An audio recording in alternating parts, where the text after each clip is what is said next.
A maneira como o mundo funciona está errada. E é com essa frase que eu quero te apresentar esse livro aqui, ó. Scrum, a arte de fazer o dobro do trabalho na metade do tempo. Eu fiz essa leitura em 2019, só que eu reli esse livro e tem coisas muito interessantes aqui que eu quero compartilhar com você. E antes de você ver o vídeo inteiro para saber o que eu acho do livro, trazendo para uma nota, eu acho ele um 8 de 10, que eu acho uma coisa muito boa, que me fez reler o livro, aliás. E nesse vídeo aqui eu vou te contar um pouco do que te espera nessa leitura aqui, o que é esse tal de Scrum, e se vale a pena você ter contato com esse tipo de leitura aqui. Mas antes disso, deixa o like aqui embaixo e se inscreve no canal.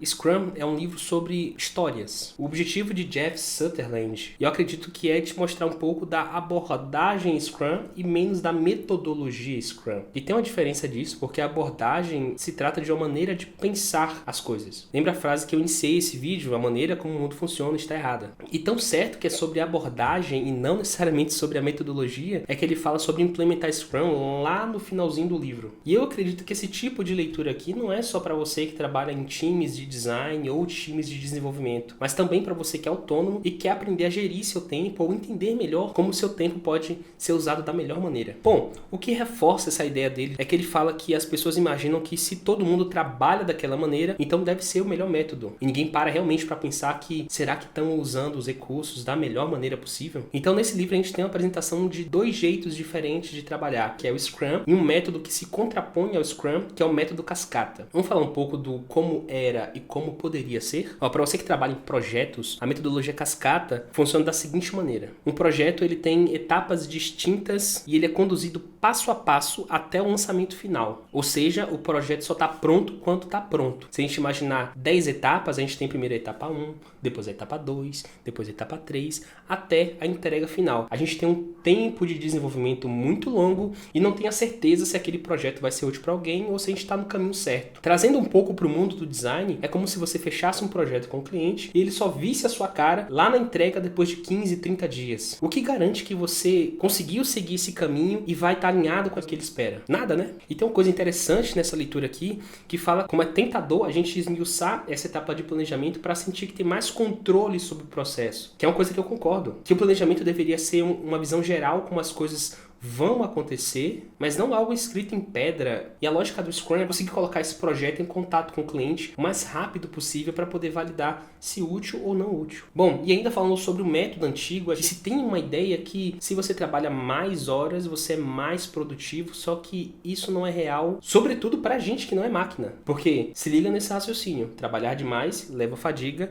fadiga resulta os erros, trabalhar demais resulta o erro. Ficar mais tempo no trabalho não faz com que você produza mais. E nesse método antigo, acredita-se que se você tem um excesso de demanda, o certo a se trabalhar nesse caso é as horas que você vai dedicar a essas demandas e não necessariamente o jeito que aquelas demandas estão sendo geridas. O que eu quero falar em resumo é que quanto maior o desgaste vindo do excesso de trabalho, maior a sua chance de cometer erros. Quando a gente fala sobre gestão de projetos, a gente tem as demandas, o volume de demandas, o jeito que essas demandas são executadas e, por fim, o tempo de execução final. O que acontece é que muitas pessoas acham que a única coisa que pode ser mexida dentro dessas variáveis aí é o tempo que as demandas precisam para ser executadas. E olha um pouco para a parte mais eficiente, que é sobre o tipo de demanda e a maneira de execução. Eu estou falando de maneira bem geral para que você possa também aplicar o seu trabalho, tá? Se eu for trazer um exemplo do design, é muito claro quando a gente está imerso demais em uma coisa por muitas horas, você sente que não está tendo boas ideias, que às vezes você fica só clicando e arrastando o mouse para cima e para baixo e nada está fluindo. Não adianta quantas horas você dedica àquilo. A questão não está no tempo, mas em como aquilo é feito.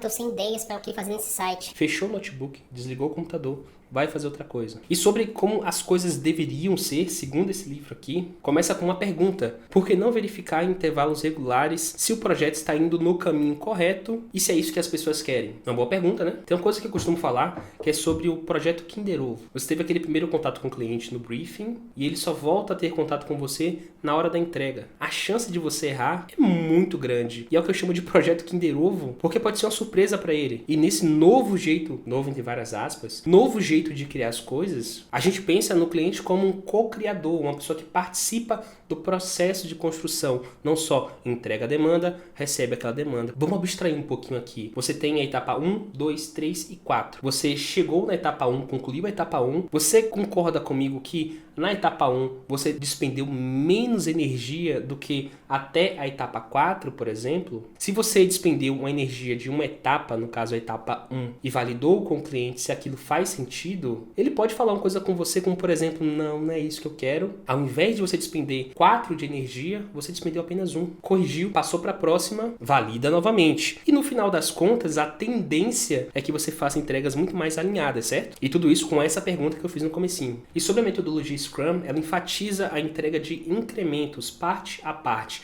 Ao invés de despender energia no todo, você faz a parte, valida, faz a parte, valida. De tempos em tempos, você para o que está fazendo, revisa o que já fez e verifica se deveria continuar fazendo a mesma coisa e como poderia ser melhor. A ideia do Scrum é colocar o projeto mais rápido em contato com o cliente, porque assim permite que você, prestador de serviço ou equipe, possa ter um feedback mais rápido. E esse feedback ajuda na melhoria do produto, na melhoria da entrega. E muitas vezes você vai ouvir falar sobre Scrum junto com o termo metodologia ágil. Só para a gente linkar as duas coisas aqui, a ideia do Scrum é pegar a maneira como os projetos eram feitos, renovar isso para conseguir mais eficiência tanto na entrega como também no tempo de trabalho. Por isso eles têm uns mandamentos aqui, eu vou ler 4 deles com você, que é pessoas ao invés de processos, produtos que de fato funcionem ao invés de documentação dizendo como deveria funcionar, colaboração com o cliente ao invés de negociação com esse cliente, responder a mudanças ao invés de seguir um plano. Como eu falei mais cedo, o plano tem sim o seu valor, só que uma frase que eu gosto muito que é, na prática, a teoria é outra. E tudo isso você vê nesse livro Scrum aqui. Caso você queira adquirir, eu vou deixar o link aqui na descrição do vídeo. E como todas as minhas leituras, eu gosto de fazer apontamentos e vou também liberar aqui na descrição um Notion com algumas anotações que eu fiz sobre esse livro aqui. É gratuito, tá? Se você gostou do vídeo, deixa o like aqui embaixo. Meu nome é Ericles e até a próxima.